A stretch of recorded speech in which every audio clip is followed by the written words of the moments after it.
Kasih pasti murah hati, kasih pasti lemah lembut. Enak lagunya dan seterusnya guys. Kemudian Tuhan baik, Tuhan baik, dan seterusnya.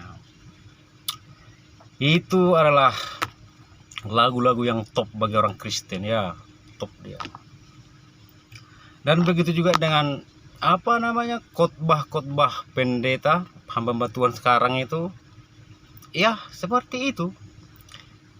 Yesus itu baik, Tuhan itu baik, Dia akan menolong kita, Dia akan memberkati kita. Apalagi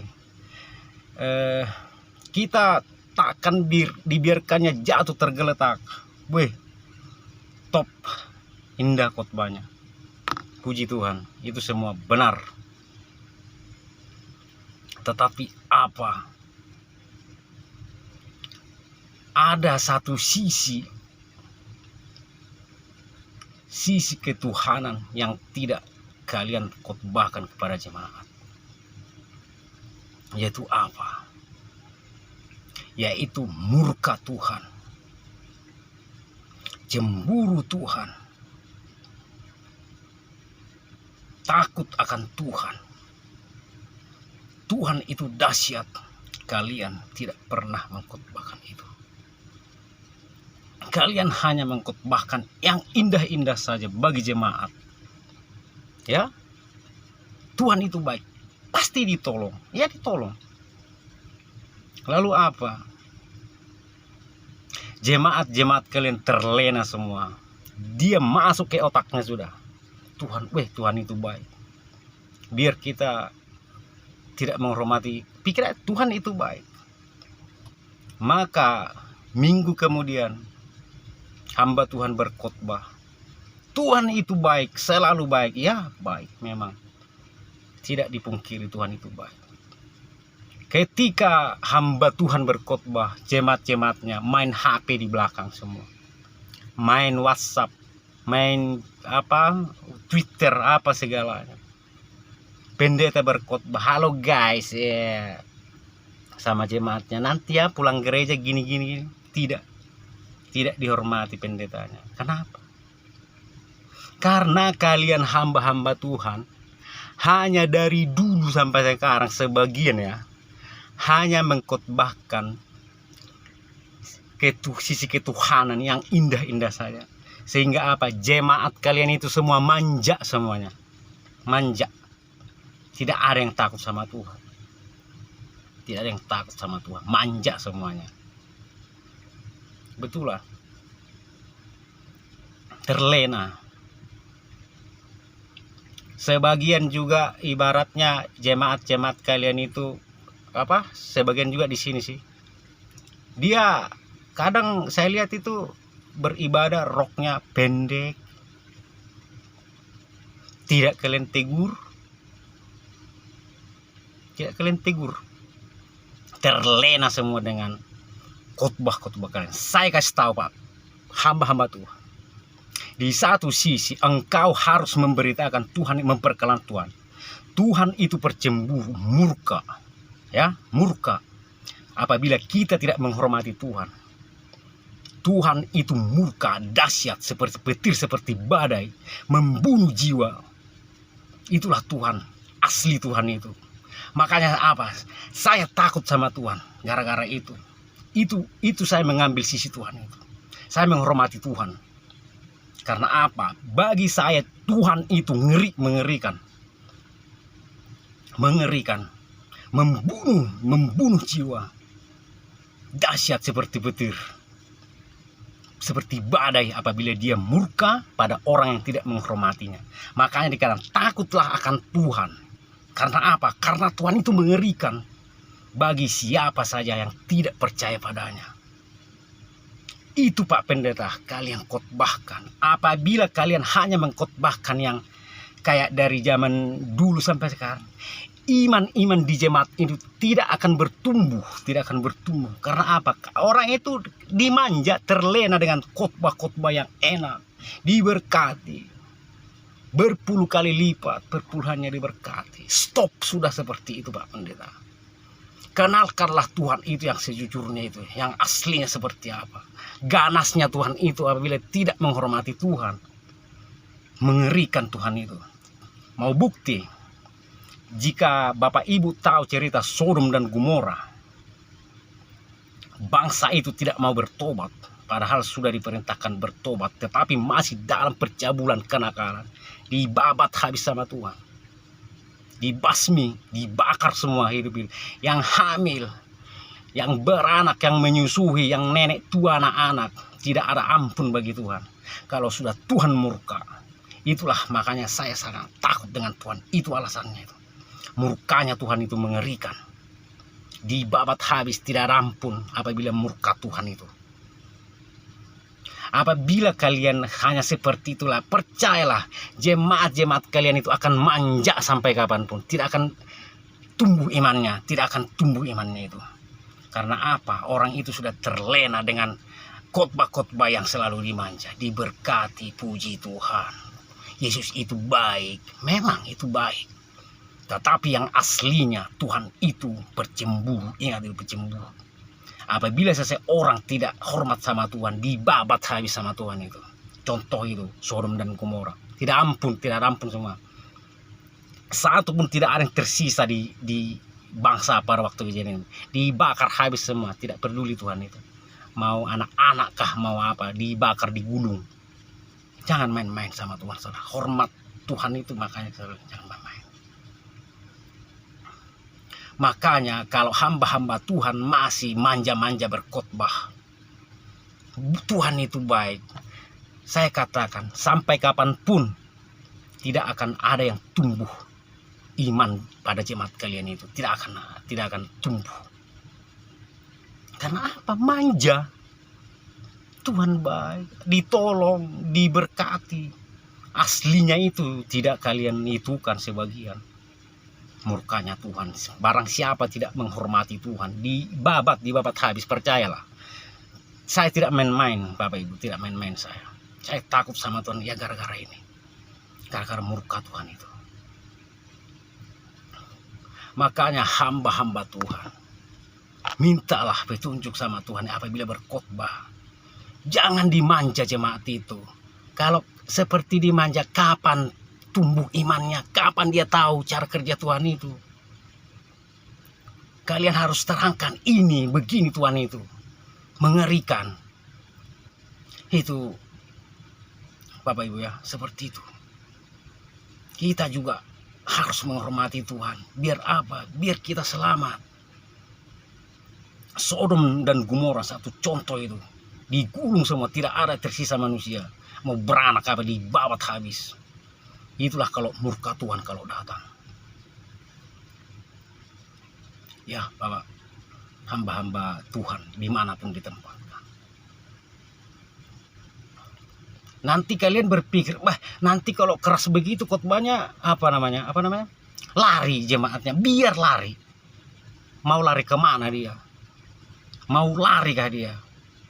Siapa lari dalam teguran Tuhan dibabat? Tuhan itu seperti pedang bermata dua yang membunuh jiwa, dibunuh, dibabat habis kita. Siapa yang tidak hormat sama Tuhan itu? Jangan main-main, apalagi akhir-akhir zaman ini ya. Jangan main-main Bapak Ibu. Terutama hamba-hamba Tuhan. Makanya saya bilang itu, mengambil karir seorang pendeta itu sudahlah, tidak bisa ungkapkan dengan kata-kata, tidak bisa. Jadi mulai hari ini berkhotbahlah pada jemaat-jemaat kalian. Ya seperti perintah Tuhan. Jangan dimanja, jangan hanya enaknya aja. Tidak bisa seperti itu, tidak bisa. Tidak ada pertumbuhan iman namanya. Tunjukkan aslinya Tuhan itu, murkanya Tuhan itu. Seperti kalau kita baca kisah Petrus itu adalah rasul paling top di antara 12 itu ya, gengnya saya bilang.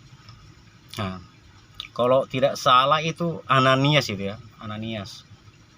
Ketika itu Ananias itu tidak memberikan hasil panennya pada Tuhan lah, seperti itu. Dia berbohong, memberontak. Apa kata Petrus itu?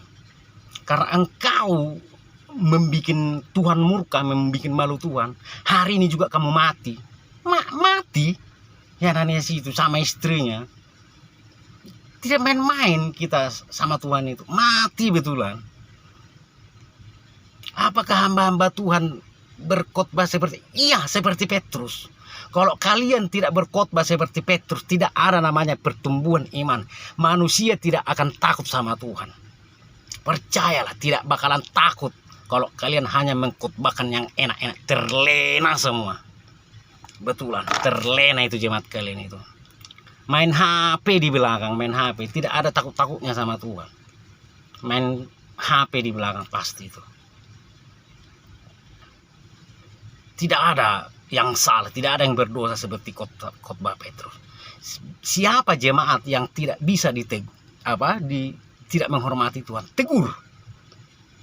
Salah satu contoh ya seperti yang saya katakan tadi itu. Banyak perempuan-perempuan yang cantik-cantik, apabila gereja ke gereja itu roknya pendek betul, putih pahanya itu, baru pendetanya diam saja, tidak ada ditegur, diam saja. Minggu depannya lagi tambah pendek roknya, tambah mulus pahanya, tegur. Engkau ganti pakaianmu jika kamu ingin bergereja kamu. Kalau hendak dipotong itu sama Tuhan pahamu itu, dibakar itu. Betulan. Makanya siapa yang cewek jangan berorok pendek, dibabat murka Tuhan itu, hormati Tuhan. Tubuhmu itu bernilai, jangan dianggar-anggar paha kayak gitu. Kalian itu bernilai tinggi bagi Tuhan, jangan pamer-pamer paha lah, pamer-pamer yang lain-lain. Tertobat kalian. Ya. Bukan hamba Tuhan itu berkhotbah harus keras, tetapi sesuai dengan firman Tuhan. Sesuai dengan firman Tuhan. Kalau memang harus tegur. Jika kamu tidak menghormati Tuhan, digulung kamu hari ini juga. Digulung. Begitu. Maka orang itu, percayalah, pertumbuhan iman itu akan semakin naik, semakin naik. Betul Bapak Ibu. Jika kalian mengkhotbahkan sisi ketuhanan yang sebenarnya, iman di antara jemaat akan bertumbuh-tumbuh, akan memuliakan Tuhan. Percayalah. Dan ketika Yesus melayani, dikiranya Yesus itu tidak ganas kan melayani. Ganas. Buktinya apa? Buktinya aku buktikan ya. Ketika ahli-ahli Taurat, orang-orang Farisi, orang-orang Saduki, itu ahli-ahli Taurat itu orang-orang dihormati pada waktu itu, geng itu. Seperti Farisi, Saduki itu geng-geng di Israel pada waktu itu. Tuhan itu tidak takut, terkutuk kalian itu bilangnya.